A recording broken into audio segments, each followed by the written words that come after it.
Si vous êtes tombé sur cette chaîne, vous avez sûrement dû entendre parler du marathon sans fin ou du marathon pour tous. Plus tard, j'expliquerai pourquoi la production a décidé de changer de nom cette émission. C'est une télé-réalité qui suit 5 candidats durant leur entraînement en vue d'effectuer un marathon. 5 sédentaires qui n'ont jamais effectué de course à pied de leur vie ou très peu pour la plupart. Je mettrai dans la description, plus bas, dans la vidéo, les liens qui vous renvoient, si vous n'avez encore pas vu cette émission, qui vous renvoient directement sur le site de la RTS afin de pouvoir voir ces émissions. Selon votre origine géographique, vous ne pourrez peut-être pas accéder à ces émissions, mais plus tard, elles seront diffusées sur TV5 Monde, qui vous permettra ensuite de les voir. Pourquoi marathon sans fin ? Il faut savoir que c'est un défi entre Pierre et Thomas, les deux producteurs de cette émission. Pierre, coach sportif émérite avec un pédigré mais long comme voilà. Et puis Thomas qui lui a pu, et je vous conseille d'ailleurs sa chaîne sur laquelle on peut voir Super Papa, ces petites web séries qui sont extrêmement formidables, qui justement parlent de la vie de papa dont j'ai pu aussi subir les conséquences de nos petits morveux, mais qu'on adore. Ce débriefing, c'est une façon de ma part, de ma vue, de vous expliquer pourquoi et qu'est-ce que vous ne voyez pas dans la série. Et pourquoi il y a eu certaines choses et peut-être des explications un petit peu plus pertinentes sur certaines étapes, en tout cas de mon ressenti ou de ma vision de cette série. Alors pourquoi en faire une chaîne? C'est pour vous faire aussi bénéficier de certaines choses, mais aussi pour vous. Si vous avez des questions, mettez-les-moi en commentaire, et puis dans ma prochaine vidéo, pour le débriefing suivant, je mettrai ensuite les réponses ou les sujets que vous aimeriez connaître pour ma part. Vous avez dû voir cette semaine ou cette dernière semaine sur la RTS1 ou sur le site de la RTS, respectivement sur les réseaux sociaux, le descriptif de mon profil.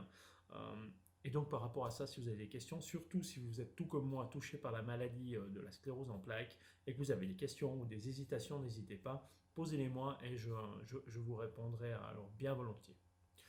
Pour ma part, ce débriefing, je mettrai en avant certains points qu'il y a eu entre les candidats, les choses qui n'ont pas apparu dans l'émission, les pourquoi, les non-dits, etc.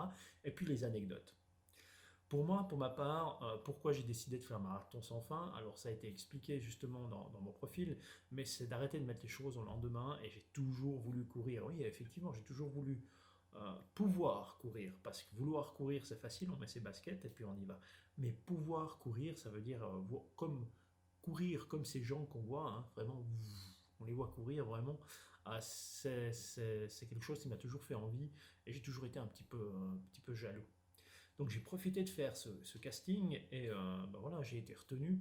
Donc c'est aussi pour moi une opportunité de faire connaître ma maladie, de la faire connaître la sclérose en plaques, les séquelles, ou aider ceux qui aimeraient courir par des petits trucs, comment trouver de l'énergie, comment pallier aux problèmes physiques que nous subissons, les conséquences de cette maladie. Et puis aussi, c'est éventuellement par procuration, courir un petit peu pour les personnes qui ne peuvent plus, afin de leur procurer un petit peu de plaisir, hein, d'un côté, en voyant quelqu'un qui est aussi malade et puis qui peut aussi courir. Voilà. Ah, il faut savoir que j'ai fait le casting, j'ai répondu à un appel au casting, j'ai transmis ma vidéo et puis tablard comme je suis, bien sûr, je n'ai transmis que la vidéo. Et puis il faut savoir que normalement il y avait tout un formulaire sur lequel il fallait mettre nom, prénom, etc. J'ai oublié d'envoyer. Donc ils ont quand même fait des recherches, ils ont téléphoné à tous mes contacts sur Facebook parce que mon profil était atypique et puis il était quand même intéressant de ce point de vue-là. Et puis alors ils ont vraiment téléphoné à mes contacts ne voulaient absolument pas donner mon numéro de téléphone, etc. Donc ils ont passablement ramé. Et puis via Facebook ils m'ont envoyé des messages et puis c'est comme ça que j'ai pu accéder ensuite à la deuxième partie du casting des 30 sélectionnés pour le casting vidéo.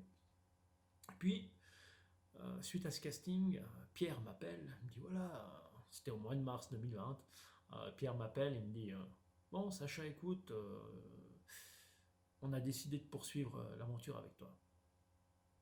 Alors voilà, oh, oh merde. Oh, t'es pas content? Si, si, je suis content, mais pour une fois que je gagne quelque chose, je dois courir. Voilà, je joue au loto, je joue un peu au millionnaire, mais que dalle. Mais là, effectivement, je dois courir. Alors ouais, ça c'est une anecdote qui est quand même assez sympa. C'est comme ça que ça a commencé. Je pensais pas être pris. Comme un peu tous les castings, il y a un Pékin Express, koh etc. Je pensais pas être pris, hein. Puis là, effectivement, bah, quand il s'agit de courir, j'avais plus le choix. Donc d'un côté, mon cœur était là, il disait vas-y, profite, saute sur cette occasion. Pour moi, courir avec la sclérose en plaques, on m'a posé les questions sur les réseaux sociaux. Est-ce que c'est bien de courir? Est-ce que c'est pas bien? En tout cas, de ma part, j'avais la moitié du corps, donc bras compris, bras gauche, jambe gauche qui était totalement handicapé. Je n'arrivais plus à bouger. C'est revenu petit à petit, hein, au fil des semaines.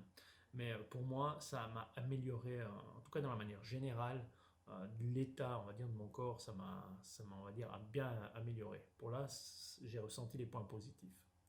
Ça m'a permis de me reconnecter à mon corps. C'est clair, on a ces petites souffrances, on sent des nouvelles douleurs, etc. Mais voilà, ça a amélioré ma motricité. Je vois que ma coordination est revenue, hein, des choses qui pouvaient manquer. J'ai presque fait mon deuil de certaines parties de mon corps parce que voilà, ça ne répond plus à 100%.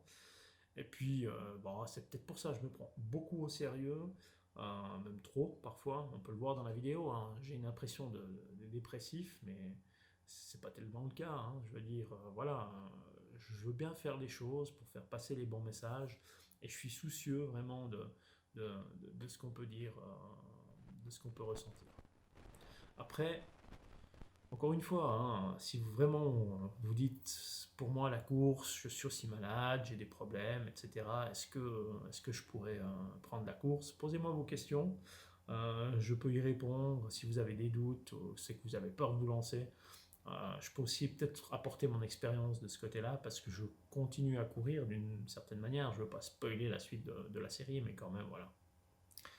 Après, pour revenir à la série elle-même, on a Eric, on a Tania, on a Sandra, Mélanie et puis Sacha. Euh, on a formé vraiment un team, même qu'on court chacun pour soi, on est toujours seul, hein, dans sa tête, on voit partir les camarades devant soi ou derrière, on accélère devant eux quand on court ensemble.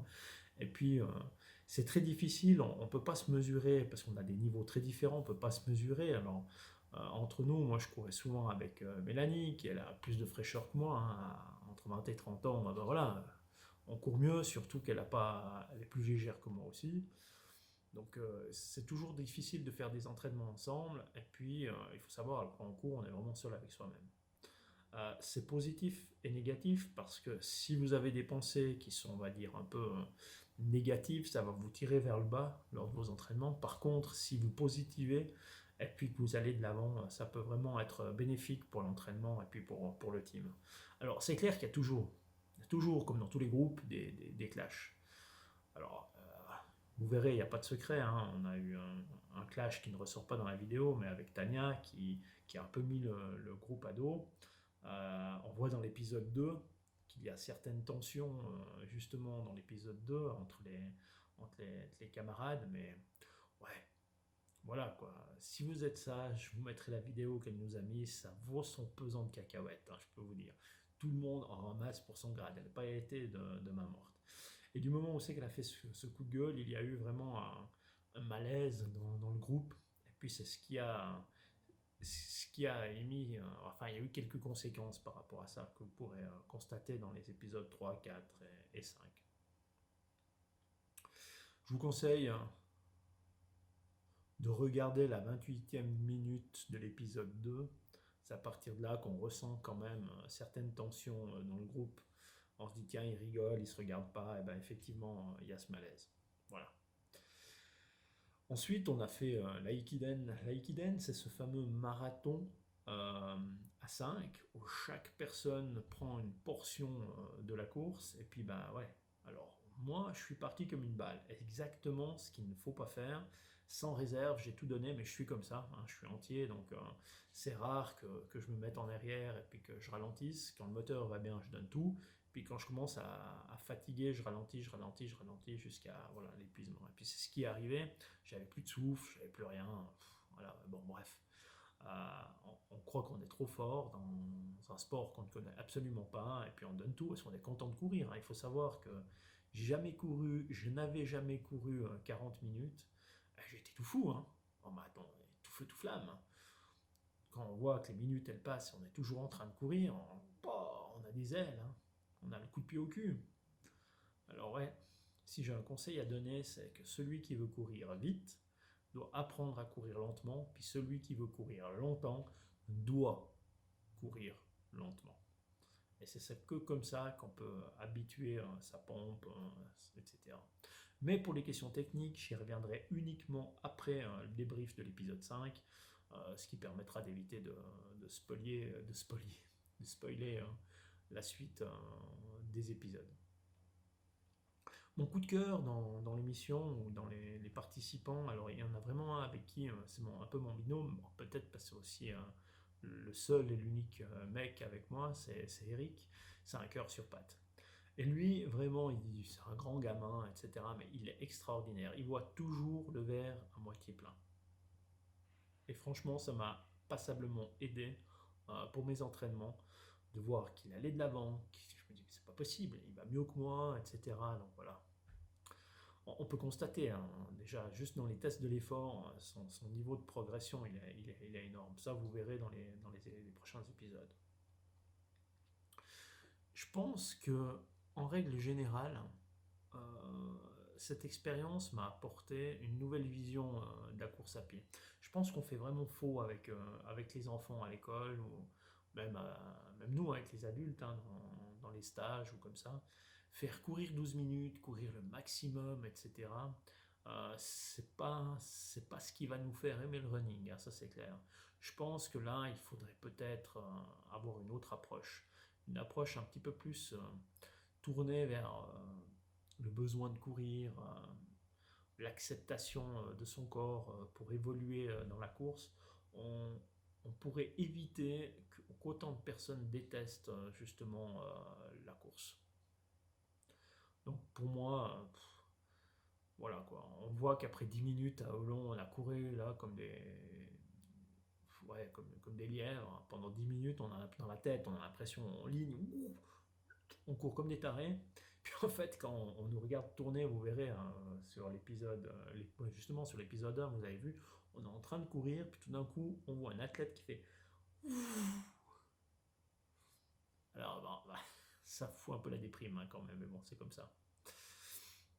Autrement, il faut savoir que le test, alors, il y a eu le test d'effort qui a été fait à Volodalen, c'était le lendemain de Olon, concrètement. Et puis pour l'anecdote, c'est que le soir, entre les deux jours, on a été conviés dans un carnotset où nous avons rencontré justement Roland Colombin, qui lui a un peu aussi cette énergie tout ou rien, je m'entraîne comme je veux, je fonce, je vais à fond les manettes. C'est vraiment une tête dure. Et ça fait du bien de le voir à ce moment-là, donc au début de l'aventure.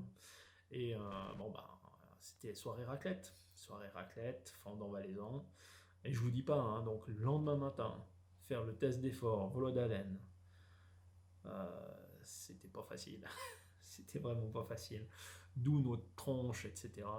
Le lendemain matin, ça c'est clair. Alors, il faut savoir que tout le monde a eu le droit à son bilan. Hein. Entre l'épisode 1 et l'épisode 2, tout le monde a eu son bilan avec Cyril de chez Volodalen. Et puis, tout le monde a eu des corrections corporelles, etc. Alors, sur le test, sur le principe, c'était que chaque personne passait chez lui, sur son poste, hein, on va dire, et qui nous jugeait physiquement par rapport aux forces et faiblesses du corps. Ça durait en moyenne 30 minutes. Personnellement, je suis arrivé le dernier, il m'a dit, bon, j'ai fait 3 minutes, hein, 3 sauts, etc. Il m'a dit, c'est bon, tu peux y aller. Je dis, mais c'est tellement mauvais que ça. Ou... Il m'a dit, non, t'as pas de déséquilibre, rien. Alors, dans la tête, je me suis dit, oh, papa, je suis bon là, je suis bon. Donc ça n'a pas encouragé les choses. Hein. À l'Aikiden, on a vu où il était, le oupapapa. Ouais, voilà, exactement. C'était plutôt le moteur qui calait. Bon, pour réussir pour réussir, vous posez sûrement la question quel a été le programme, etc. Il faut savoir qu'on courait au début 2 fois par semaine, avec un renforcement avec Ludivine, généralement le mercredi ou le jeudi, et puis une sortie longue sur le week-end. Sortie longue, c'était de la marche. Comme le dit si bien Pierre, hein, c'est pour pouvoir courir, il faut d'abord apprendre à marcher. Donc marcher 2 heures, 2 heures et demie, 3 heures hein, pour pouvoir passer. Alors ça, j'ai pas eu trop de problèmes hein, avec au niveau de la marche. Moi, je suis bien donné. Donc ça, j'ai pas eu trop de soucis. Mais bon, il faut savoir que on démarre notre première semaine avec un plan de programme qui est fait sur Excel, avec aucune explication, et puis il y a des mots du style VMA, endurance fondamentale. Alors là, on ne savait pas de quoi parler Pierre ou Ludivine. Donc c'était très difficile de rechercher les informations. Il est clair que les conseils des coachs étaient excellents, il n'y a rien à dire. Mais la présence des coachs, c'est clair que 5 personnes géographiquement décentralisées, ils ne pouvaient pas être derrière nous constamment. Donc on était malheureusement livrés aussi à nous-mêmes. Et puis heureusement, il y avait cette certaine confiance entre les coachs et nous. Ils avaient une atteignabilité qui était présente, donc coup de téléphone et puis ils répondaient. Certains en abusaient vraiment, hein, mais bon voilà quoi. Moi je préfère dans mon coin, j'ai le moins de contacts possible, j'étais livré à moi-même, ça allait très bien, j'étais très content. Mais c'est clair que j'aurais préféré des fois un petit bon coup de pied au cul pour pouvoir faire avancer le cheval, c'est toujours ce qui va le mieux. Hein. Donc on recevait nos programmes par email. Ensuite, on retournait nos données en fin de semaine. Quand on ne leur donnait pas, ben, c'était le coup de téléphone. Dis donc les gars, j'ai pas reçu vos données, etc. Donc petit rappel. Hein, et puis voilà, suivez ensuite le dimanche soir, on recevait de nouvel email et puis on savait à quoi on allait être mangé. Donc voilà, un petit peu globalement, dans les grandes lignes, comment ça s'est passé. Le coup de gueule de Pierre, après, vous le verrez pour ceux qui l'ont vu encore, mais l'épisode 2 après l'Aikiden, c'est clair, c'est un combattant, c'est un athlète. Nous, on est plutôt des pastèques, hein, ou des méduses, comme le dit Sandra. Donc c'est très difficile de pouvoir se bouger comme un athlète. On est fatigué après 30 minutes. Lui, après 30 minutes, il commence à courir. Hein, il fait que du remplissage, puis après, il y va. Donc voilà, c'était très difficile psychologiquement à supporter ce genre de personnes. Supporter ce genre de personnes durant ces semaines-là. Mais bon, c'est grâce aussi à lui qu'on est arrivé jusque-là. C'est grâce à lui qu'on a reçu des coups de pied au cul, puis qu'on a pu bien commencer, on va dire, les entraînements. Donc n'hésitez pas, si vous avez des questions à me poser, éventuellement sur le tournage, des anecdotes, j'en ai quelques-unes sur lesquelles je peux mettre, je peux vous informer. Et puis autrement, si vous avez des questions concernant ma maladie, comment j'ai pu surmonter les entraînements, qu'est-ce que je prends comme complément alimentaire, quelle est je sais pas, la médication que j'ai, mon régime alimentaire, etc. On peut en parler.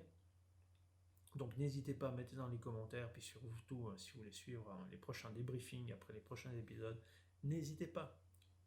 Abonnez-vous.